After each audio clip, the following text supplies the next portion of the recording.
we're looking at um, teaching the handler and the dog how to do a straight line. So what I set up for my class is a row of containers, right? So this is a straight line. And we're going to observe first. The first thing we did was we talked about what a straight line means and what the proper way of handling, which I'm going to briefly explain here. And then we had everyone try to do it. And one of the things you'll discover about doing this, in fact, I just did this exercise with a workshop, and this was an incredibly difficult exercise. That this, which is the basis of all the patterning and handling you do, it even though it's the basic part of it, it's incredibly difficult to do correctly. The way you should feel after doing this is that it requires your complete focus in order to do this correctly. And so each of them do it, and then I had them for the second round each pick specific errors that handlers commonly make, and then try to do those. And we did them for two reasons. One, the main reason was I wanted to illustrate for you what those handling errors can cause in the dog, but also because you're both a handler and a trainer. So in addition to handling properly, you have to train the dog to work no matter what you're doing. Whether you're doing it right or wrong, the dog should still perform the same. So we've got this straight line, which I'm going to leave here in green. And the first thing we have to think about is how do we start? Like, what happens before we let the dog go search? And so the first thing is you need to get a certain distance from the cans. So should Natalie start here? Should she start here? Should she start here, right on the first bucket? Right? There's a lot of different choices, and every choice will have a different effect on the dog. The first thing that I would say is that you don't want to start, you want to start close enough that the dog knows what their job is. So right now, the dog, do you think that they know that they're doing a container search? Well, right now, the dog's kind of looking at her mom's hand, right?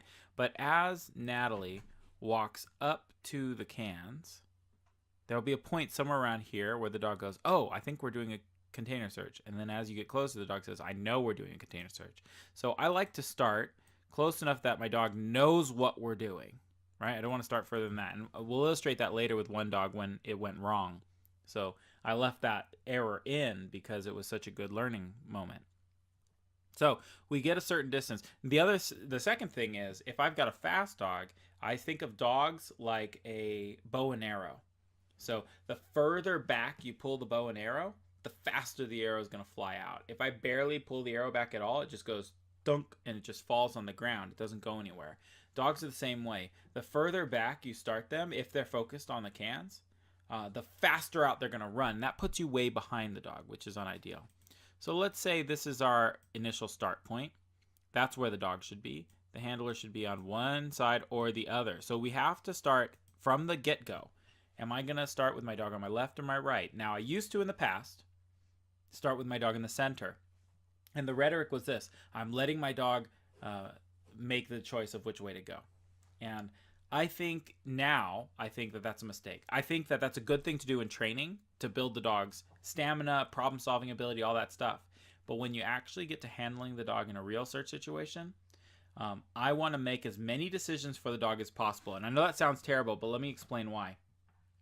I want to make the decisions for the dog because, one, it gives the dog some kind of baseline to disagree with me on. So when the dog says, I think you're wrong, and the dog goes away from me, it's a much clearer decision, which means it's easier for me to read. And it also builds the independence of the dog because the dog is now fighting against me.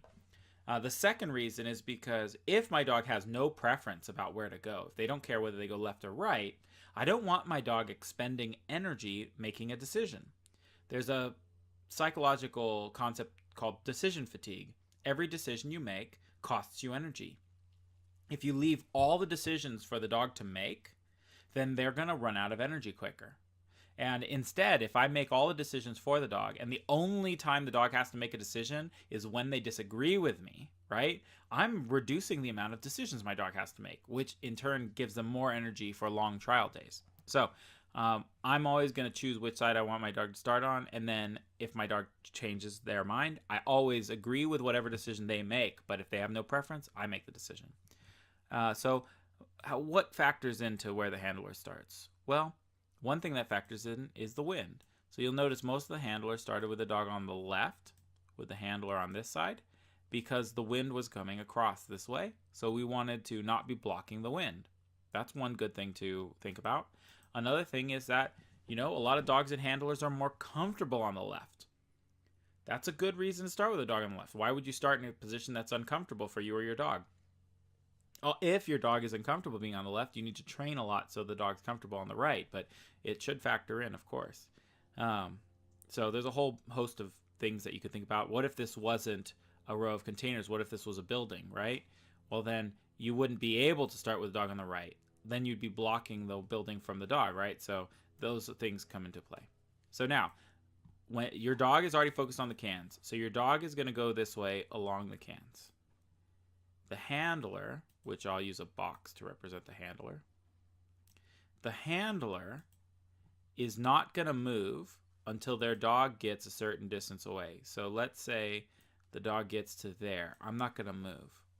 I'm going to let the dog take the lead. When the dog gets to there, I'm going to move out to the dog's preferred distance. I don't want to run right behind the dog for sure, but I also don't just want to run parallel to the dog because that could still be crowding. I want to move out to a comfortable distance, and your dog will tell you if this is too close or if this is too close or if this is too far, right? If you come out way out here and you're too far from the dog, that's going to have an effect. And you have to learn how to tell when your dog says I'm too far or you're too close. You have to learn all that. So you wait for the dog to go, then you move out, and then you move along with the dog at a 45-degree angle, like I said in the lecture video. I also want to mention now that you should be looking ahead of the dog. So if my dog is sniffing this can right here, I'm looking at this can. And when they're on this can, I'm looking at that can. When they're on this can, I'm looking at the next. So I'm always looking one can ahead of the dog. And that helps the dog stay focused on their job and not feel pressure. So we're going to go through, watch some of these, and see how it goes. So Icy's a very fast dog, and you'll see. So she took off kind of with the dog, and that's partially because of how fast the dog is. And so the row of containers, I should mention, is blank. There's no odor, and I rush out and I put the odor here when you come back down. Now, when you get to the top of the row, you have two choices. You can go down the row this way and then come back on the same side, or you can do what Natalie did, which was you come this way and then come back down on the other side. There are better and worse ways to handle this. I'm just going to rewind it slightly so you can see how Natalie handles this. This is a shoulder pull in agility. So all she does is turn to the right and back up. So Natalie is going to turn this way but walk back this way. And what that does is it allows the dog to come around her in a circle and then end up right coming down the row. Okay, so watch it. And then she sets up like it's a second search. It's like a brand new search, right? You need to be able to do both of these transitions from either side. So that ends up being 4 transitions. It ends up being this way, this way, this way, and this way, right? So that's 4 different ways to change direction. So now we got a second dog, a very slow moving dog. Notice, so we're going to rewind that again. I want you to look at every movement that they make. So here we have dog moves, handler moves at the same time. But notice the handler moves out nice and wide and supports at a distance. That looks really nice. Nice 45-degree angle. There I go putting the hide in. And Becky's going to decide to do the same change of direction with one slight difference. Django's very stubborn. So he said, I'm not going. I didn't get a treat, so I'm not going. And the dog thinks, you're going to put me back in the car. So the dog just refused to move from this spot. So she just turned back around and goes. Now, here's the important thing about changing direction. If, let's say this, oh, sorry, I have the wrong tool. If this is the last bucket, you don't want to change direction on the bucket because that leads to the dog potentially falsing here. Okay, so instead, you want to move out here and change direction out here away from the cans. And what that does is it prevents, like, the dog's not going to false on nothing. I always want to do my changes of directions out where they're less likely to false. And so this is the risk she's taking, is that the dog maybe falses. But I think it pays, it's better. It's the right choice in the moment. But that sets her up now where she's right up alongside the dog's shoulder. You see how even they are? That's not ideal. And so the dog notices that, comes off. Why does the dog come off? Maybe they recognize that they're haven't found odor and they're getting a little frustrated. So she does the right thing, which is to turn the dog back around and come back down the row. That's a good choice. However, she makes the circle like this so that what you should always make the circle so that the dog recovers the area right as they left. So don't, so see that circle? That's a good circle. This is a bad circle. Okay, you see that little gap right here? You want to avoid that gap. So watch how she comes back in. There. And she did that. She knows what the correct handling is. She did that because she got a little, what I would say is maybe a little lazy. And she's like, I know where the odor is, so I don't need to do a full circle. So watch it again. Watch where the dog leaves. That bucket, the dog left, right? So I would make the dog recheck that bucket. That's my cat jumping. See, and how she didn't check that bucket again? So that to me is always slightly risky.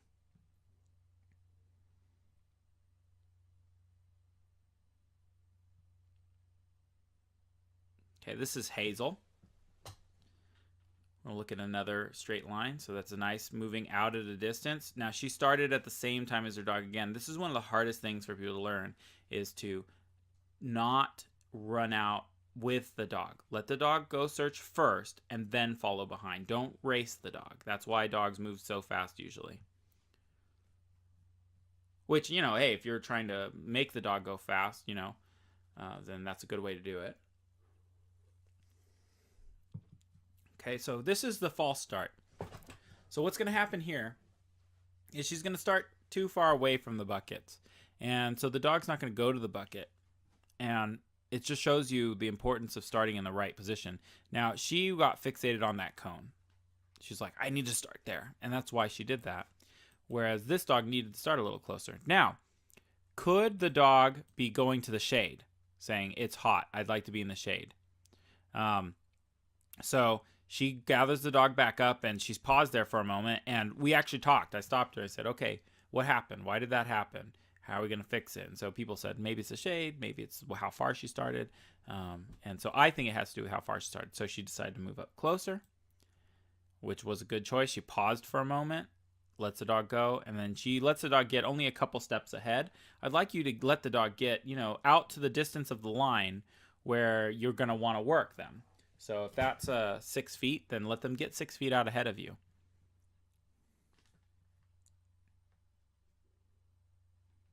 So these first 4 dogs have all chosen to switch like that.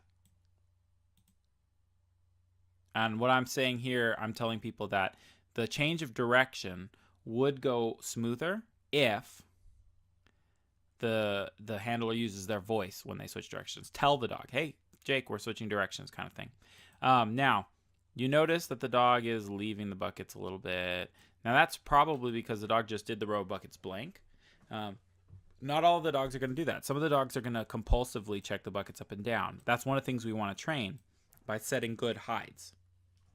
In this video, I'm focusing mostly on the handling. Where is the handler positioned? How fast are they going? Things like that. Notice the handler very far ahead of the dog, right? Right up at the dog's shoulder. That's slowing the dog down slightly.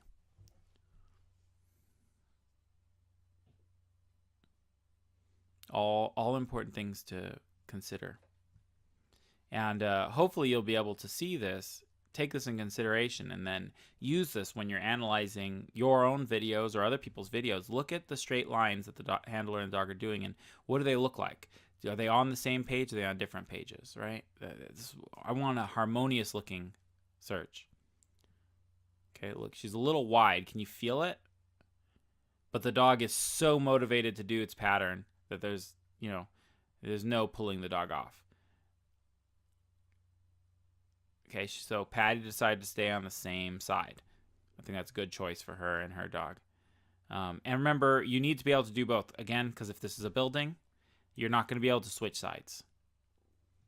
So that was a nice line. The change of direction was a little choppy. That's because she's a fast dog. She's hard-willed, and when she gets to the end, she just wants to come back. So now same thing. This is her other dog.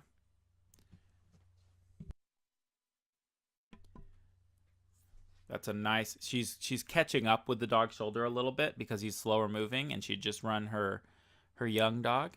And so now she's moving a little too fast for this dog.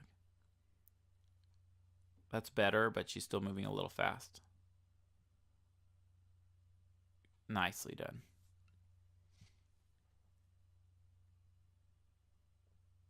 I wish I had known about this style of training when I first started my dogs.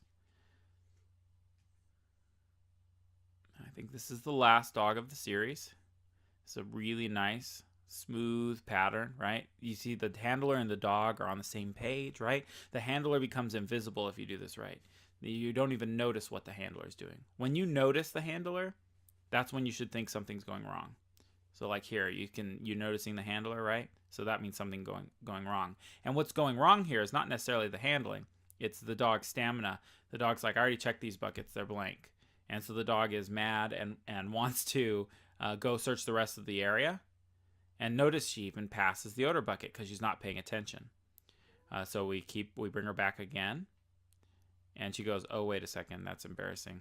I did miss it, didn't I? Which she's in odor now, I would say. And there it is. So those were some examples of people trying to do the straight line correctly, right? Which, I wouldn't say any of them did it perfectly, right? I would also say that's probably impossible to do it perfectly. You can always nitpick something, right? But that's them trying their hardest, and they did really well, but it's something to think about, that it's not easy to do that. Okay, let's move on to common errors. So each person was assigned a different thing. I'll try to remember what they are as we go. I didn't write them down. I'm pretty sure that Denise here is going to try to intentionally crowd the dog, be right up next to the dog, which you can see. And now the odor is down towards the end of the row. It's not the last bucket, because I don't think it's a good idea to set too many last bucket heights. And that's where it is right there. So that's the dog being crowded. Notice it looked very different, right? Look at it again. We just watched this dog do the blank one, right? And you saw how smoothly and quickly the dog moved. Oops, I went back too far.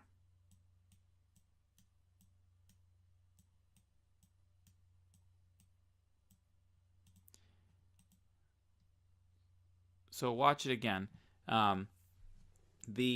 Look at how much slower this run is. Look at how the dog spends more time sniffing each individual bucket. That's all because the handler is kind of crowding the dog. The dog feels the need to double check and kind of get in weird positions, and they're being pushed off the row of buckets, right? Now, is the dog able to complete their job? Absolutely. The dog found that odor really nicely. So it's a good training session, but it illustrates the problem with crowding. So now she's going to try to go too fast for the dog. She's trying to get ahead of the dog and kind of drag the dog down the search, which she does a beautiful job, but that's a good illustration of what I would consider not great handling, that the handler is dragging the dog. Now, I think with Jake, she's going to go way out wide. She's going to go too wide out from the dog. And you're going to see the dog feels that pressure, not leash pressure. Pressure from the handler comes off the cans, right? I think this one was the best illustration of the error. And it illustrated something that was worth practicing, that we want to do to make sure that he would do this perfectly no matter how far she is. She should be able to be all the way out the line. She should be able to crowd. She should be able to be out at the end of the line pulling. And the dog should still do it right.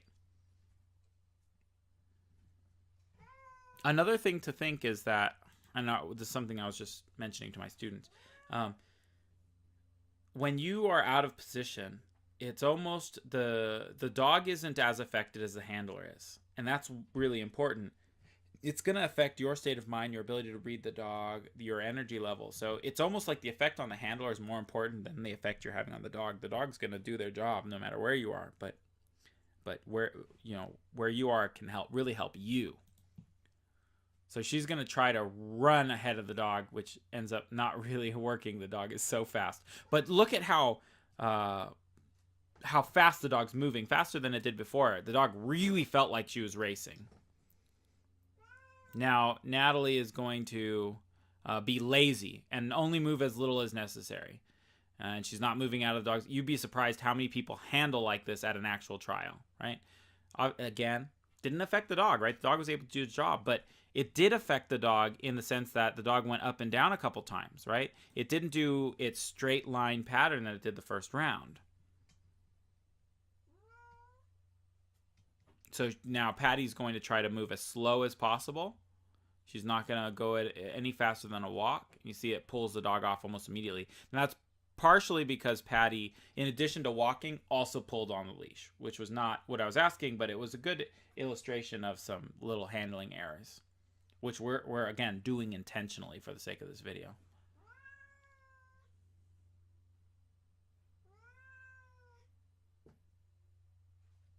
So Patty, with her last dog, is going to now stay right behind the dog, but a good distance. And it's very hard to judge the distance. Like you notice her stopping and going, stop and go, stop and go. It's because when you're right behind the dog and you're driving on the dog, when the dog slows down, you don't have the ability to react in time.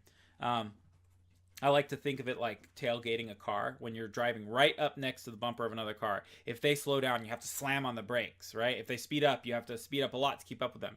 But if you give yourself 2, 3, 4 car distance between you and the dog, when they put on their brakes, you sometimes don't even have to put on your brakes. You can just step off the gas and let your momentum slow down on its own. So the more distance you have from the dog, the more ability to respond to your dog you have. But your dog might respond to the distance you are if you get too far away. So I hope that illustrates some of the ideas of doing a straight line. In terms of training, all you need to do is make the dog interested. Like we know these dogs are interested in buckets because they all started on buckets. So they really want to search buckets. So every straight line you see, whether it's a straight wall or a car, all you need to do is set hides there in a systematic way to get the dog interested in sniffing those areas. We do that already. Wherever you set hides makes the dogs interested. So, for instance, I go around the country and right now, what do I see? People have been setting lots of hides on trailer hitches because the dog checks every trailer hitch. I'm starting to see a trend where dogs sniff all the trash cans. I think because there have been a lot of trash can hides in trials, so people are setting those hides for the dogs. So dogs now think trash cans are good places to sniff. My contention is you can make your dog think anything's a good thing to sniff, and you should make the dog think that everything's a good thing to sniff. They should search the area completely, equally, and unbiasedly. But we tend to create biases in the dog, the most obvious which is object orientation, where they're more interested in objects than on blank areas.